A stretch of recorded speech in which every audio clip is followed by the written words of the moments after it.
आप देख रहे हैं पब्लिक टाइम पूर्वांचल। आइए जानते हैं देवरिया की खास खबर विस्तार से। देवरिया शहर के अबूबकर नगर मोहल्ले में शुक्रवार सुबह एक दर्दनाक हादसा हो गया, जहां निर्माणाधीन मकान की दीवार गिरने से 2 मजदूरों की मौत हो गई, जबकि एक अन्य मजदूर घायल हो गया। इस घटना के बाद इलाके में अफरा तफरी मच गई और मौके पर लोगों की भीड़ जुट गई। जानकारी के अनुसार अबूबकर नगर में एक मकान का निर्माण कार्य ठेके पर चल रहा था। शुक्रवार सुबह करीब 10 बजे मजदूर दीवार के पास मिट्टी भरने का काम कर रहे थे। इसी दौरान अचानक निर्माणाधीन दीवार भर कर गिर गई और वहां काम कर रहे 3 मजदूर मलबे में दब गए। हादसे के बाद स्थानीय लोग और अन्य मजदूर मौके पर पहुंचे और मलबा हटाकर दबे मजदूरों को बाहर निकालने की कोशिश शुरू की। काफी मशक्कत के बाद बरियारपुर निवासी गोविंद और बढ़िया गांव निवासी योगेंद्र समेत 3 मजदूरों को बाहर निकाला गया। घायलों को तुरंत मेडिकल कॉलेज पहुंचाया गया, जहां डॉक्टरों ने गोविंद और योगेंद्र को मृत घोषित कर दिया। घटना की सूचना मिलते ही पुलिस मौके पर पहुंची और शवों को कब्जे में लेकर पोस्टमार्टम के लिए भेज दिया। वहीं हादसे की जानकारी मिलते ही ज्वाइंट मजिस्ट्रेट श्रुति शर्मा भी अधिकारियों के साथ घटनास्थल पर पहुंची और मामले की जांच शुरू कर दी है। प्रशासन का कहना है कि हादसे के कारणों की जांच की जा रही है और दोषियों के खिलाफ सख्त कार्रवाई की जाएगी। इस घटना के बाद मृतकों के परिजनों में कोहराम मचा हुआ है।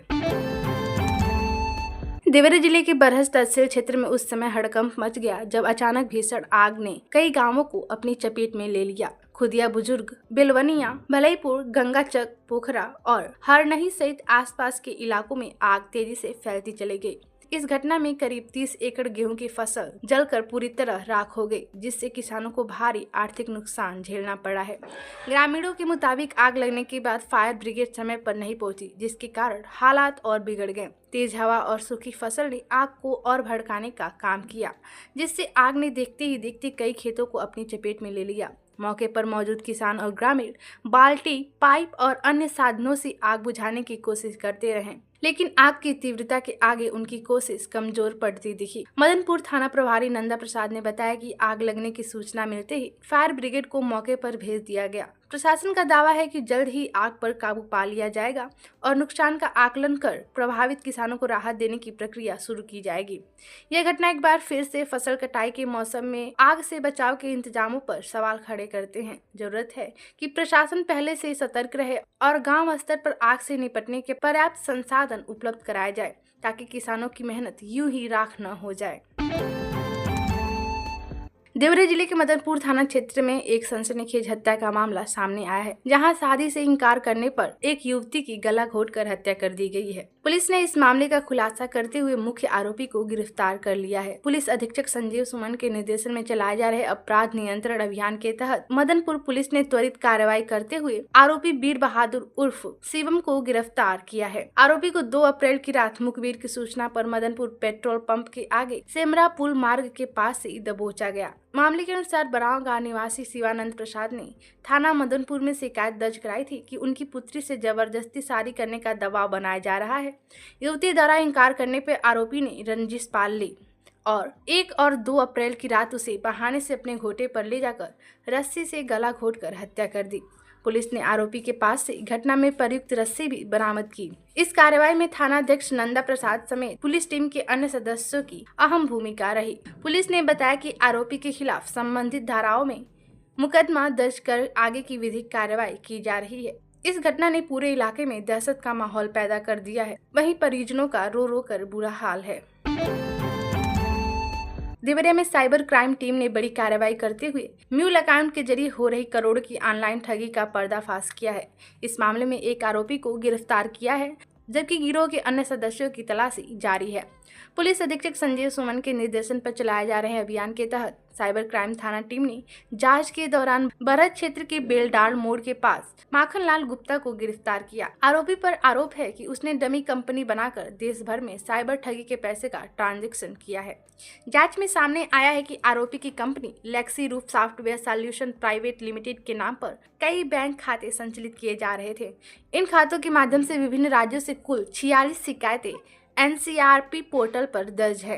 पुलिस के अनुसार इन खातों के जरिए अब तक करीब 60 करोड़ रुपए का संदिग्ध लेन देन किया गया है। पुलिस ने आरोपी के पास से 11 चेकबुक, 9 एटीएम कार्ड, पासबुक, आधार कार्ड, कई कंपनी दस्तावेज, एक एप्पल मोबाइल फोन और 2 डेल लैपटॉप समेत कई अहम सबूत बरामद किए। इस मामले में आरोपी के खिलाफ आईटी एक्ट के तहत विभिन्न धाराओं में मुकदमा दर्ज कर लिया गया है। पुलिस अब इस गिरोह से जुड़े अन्य आरोपियों की तलाश में जुटी है। पुलिस ने आम लोगों से अपील की है कि अपने बैंक खाते, एटीएम, ओटीपी जैसी गोपनीय जानकारी किसी के साथ साझा न करें और किसी भी संदिग्ध लेन देन की सूचना तुरंत साइबर हेल्पलाइन 1930। पुलिस को एनसीआरपी पोर्टल के माध्यम से 3 म्यूल खातों की जांच मिली थी। इन खातों की जांच के दौरान ये पाया गया कि यहीं का एक लोकल व्यक्ति इन खातों पर संचालित करता है और जिसमें साइबर थाना द्वारा फर्दर जांच की गई तो ये पाया गया कि इनके खातों में लगभग पिछले 4-5 महीनों में लगभग 60 करोड़ रुपए का ट्रांजैक्शन हुआ है। तो इसकी और जांच की गई तो ये पाया गया कि एक फर्जी कंपनी बना के इनके खाते में विभिन्न अलग अलग खातों से पैसे आते हैं, फिर वो पैसे तुरंत निकल जाते हैं। इस प्रकार ये म्यूल खाते ऑपरेट करते थे और उसी सिलसिले में इनकी गिरफ्तारी हुई है। इनके पास से ढेरों पासबुक, चेकबुक और इन्होंने एक जो कंपनी बनाई थी इसके लिए लेक्सी रूप सॉफ्टवेयर प्राइवेट लिमिटेड, उनसे संबंधित पेपर, 2 लैपटॉप और एक एप्पल का फ़ोन बरामद हुआ है। इनके खातों में अभी भी 35 लाख रुपए हैं जो साइबर थाना पुलिस द्वारा सीज कराया गया है और इसी सिलसिले में इनकी गिरफ्तारी की गई है।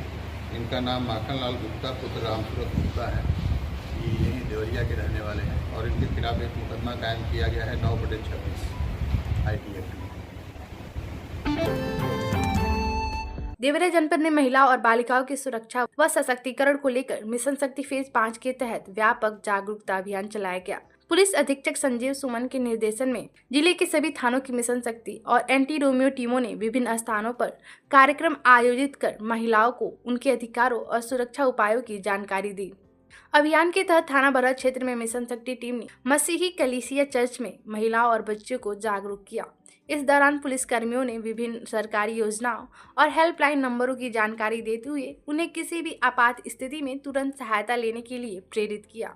इसी क्रम में थाना खामबाड़ क्षेत्र में भी गांव स्तर पर महिलाओं और बालिकाओं को सुरक्षा संबंधी जानकारी दी गई। पुलिस टीमों ने सार्वजनिक स्थल, धार्मिक स्थल और बाजारों में पंपलेट वितरित कर डायल 112, महिला helpline 181, women power line 1090, child helpline 1098, CM helpline 1076, ambulance सेवा 108 और साइबर हेल्पलाइन 1930 जैसे महत्वपूर्ण नंबरों के बारे में विस्तार से बताया। इस अभियान का उद्देश्य महिलाओं को आत्मनिर्भर बनाना और उन्हें सुरक्षा के प्रति जागरूक करना है ताकि वे किसी भी परिस्थिति में बिना डर के सहायता प्राप्त कर सके। पुलिस प्रशासन ने लोगों से अपील की है कि वे इन हेल्पलाइन नंबरों का सही उपयोग करें और समाज में सुरक्षा का माहौल बनाने में सहयोग करें। देवरिया पुलिस ने पॉक्सो एक्ट से जुड़े एक महत्वपूर्ण मामले में बड़ी कार्रवाई करते हुए लंबे समय से फरार चल रहे आरोपी को गिरफ्तार कर लिया है। यह कार्रवाई पुलिस अधीक्षक संजीव सुमन के निर्देशन में चलाए जा रहे अपराध नियंत्रण अभियान के तहत की गई है। पुलिस के अनुसार थाना HSTU यानी कि एंटी ह्यूमन ट्रैफिकिंग यूनिट की टीम ने मुखबिर की सूचना पर देवरिया सलेमपुर रोड स्थित जिला कारागार के पास से आरोपी करण साहनी उर्फ करण शाह को गिरफ्तार किया। आरोपी रामपुर कारखाना थाना क्षेत्र के भिखमपुर गांव का निवासी है और पॉक्सो एक्ट सहित गंभीर धाराओं में वांछित चल रहा था। मामला मार्च 2025 का है, जब कोतवाली थाना क्षेत्र से एक व्यक्ति ने शिकायत दर्ज कराई थी कि आरोपी उसकी नाबालिग पुत्री को बहला फुसला कर अपने साथ भगा ले गया। इस मामले में पुलिस ने संबंधित धाराओं में मुकदमा दर्ज कर जांच शुरू की थी। पुलिस ने पहले ही 24 दिसंबर 2025 को पीड़िता को सकुशल बरामद कर परिजनों को सौंप दिया था। इसके बाद से आरोपी की तलाश की जा रही थी, जिसे अब गिरफ्तार कर लिया गया है। पुलिस ने बताया कि आरोपी के खिलाफ विधिक कार्रवाई की जा रही है। इस सफलता में AHTU टीम के पुलिसकर्मियों की महत्वपूर्ण भूमिका रही। देवरिया जिला में सड़क दुर्घटनाओं को रोकने के लिए यातायात पुलिस ने सख्त अभियान चलाया है। शहर के अलग अलग इलाकों में चेकिंग अभियान के दौरान नियम तोड़ने वाले वाहन चालकों पर कार्रवाई की गई है। जानकारी के मुताबिक बस स्टैंड, हनुमान मंदिर और कस्या रोड समेत कई जगहों पर यातायात पुलिस ने विशेष चेकिंग की। इस दौरान बिना लाइसेंस, बिना फिटनेस और सड़क किनारे सवारी भरने वाले ऑटो और ई रिक्शा चालकों के खिलाफ कार्रवाई की गई। पुलिस ने कुल 132 वाहनों का ई चालान किया, जबकि 5 वाहनों को सीज कर दिया गया। इसके साथ ही कोतवाली क्षेत्र में सही कागजात वाले ई रिक्शा को नंबरिंग दी गई और देहात क्षेत्र के वाहनों को डायवर्ट किया गया। यातायात पुलिस का कहना है कि इस तरह के अभियान का मकसद सड़क सुरक्षा को बढ़ाना और लोगों को नियमों के प्रति जागरूक करना है। फिलहाल पुलिस ने साफ कर दिया है कि आगे भी नियम तोड़ने वालों के खिलाफ सख्त कार्रवाई की जाएगी। तो ये थी दिवरे की खास खबर। आप इसे देख रहे थे पब्लिक टाइम पूर्वांचल पर। मैं हूं ईसा। नमस्कार।